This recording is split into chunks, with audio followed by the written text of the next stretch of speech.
All right, good morning, everyone. So I realized that some persons are having trouble with writing a list of ordered pairs on a mapping diagram or writing a mapping diagram as a list of ordered pairs. We're going to go over that first before we move on to our next subtopic. All right, I'm going to show you how the questions that I gave you last time should be answered based on the examples that were given. So the first question asks, list the ordered pairs shown in the mapping diagram. Let's start with number one. So we have our domain circle, which is right here, and we have our output or range circle. So let's go ahead and write all of these values as a set of ordered pairs. Now remember, when you're writing a set, you always start with your curly brackets. All right, so curly brackets, then we're going to have our first ordered pair. So it's going to be open bracket 0, 12. Our second ordered pair is going to be 2 points to 10. So we're going to have open bracket 2, 10. Then 4 points to 8. So our next ordered pair is going to be 4, 8. Then we have 6 pointing to 6. So we're going to have our next ordered pair being open bracket 6, 6. And that's pretty much it. So all you have to do is just look at the which value points to which value and write them in brackets as ordered pairs. All right, number two. So same thing applies. Now all you have to do is look at which value points to which value. So since we're writing a set, we're going to start with curly brackets. Then our first ordered pair is going to be 1 points to 1. So we're going to have 1, 1. Next ordered pair, 2 points to 1. So we're going to have comma. I put the comma there already. So it's going to be open bracket 2, 1.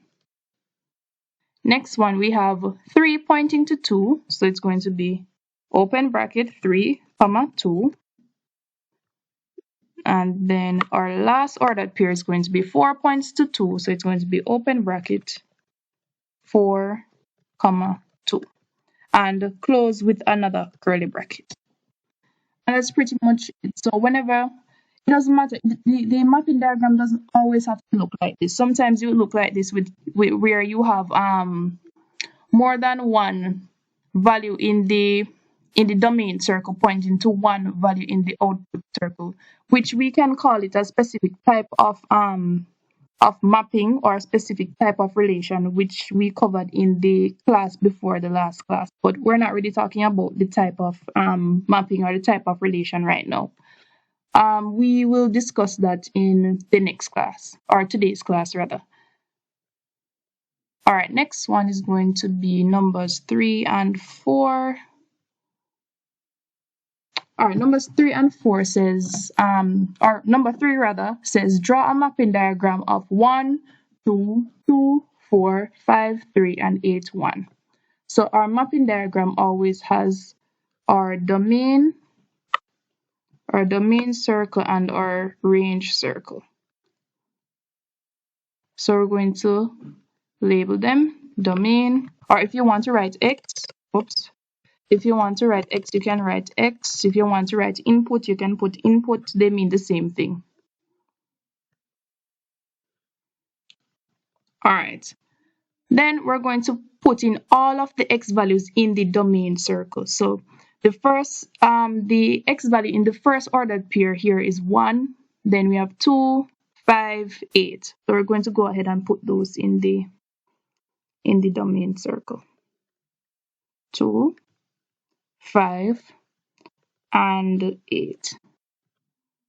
All right, good. So all we have to do now is put the Y values in the range circle. So here we have 2, 4, 3, and 1.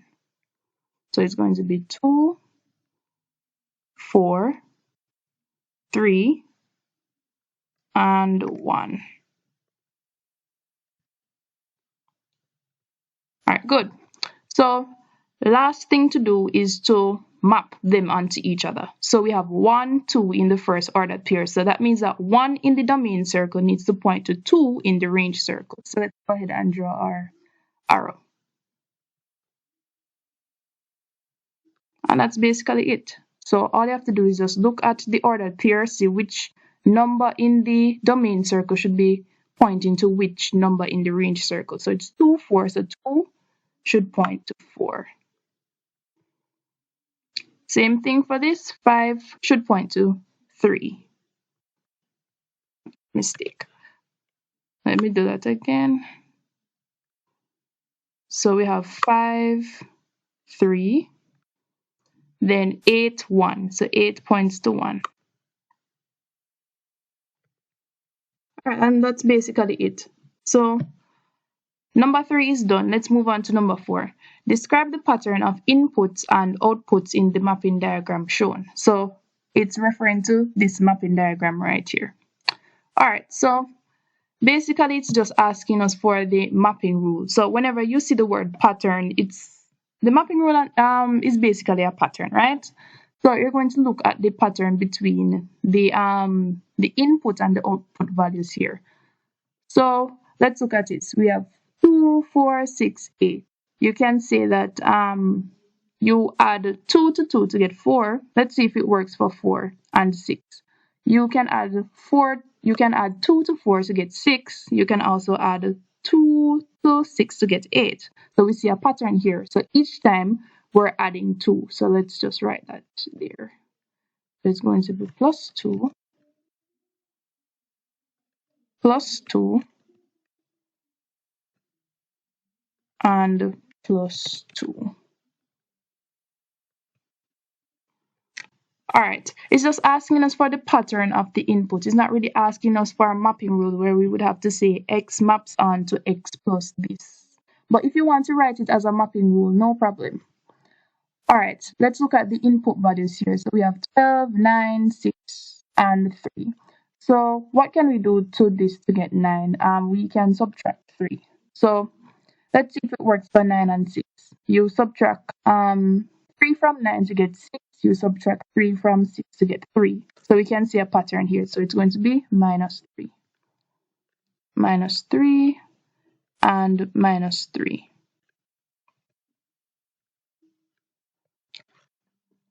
All right, we can also do a mapping rule if you'd like. So we can say, I'm trying to figure out the mapping rule that would be here.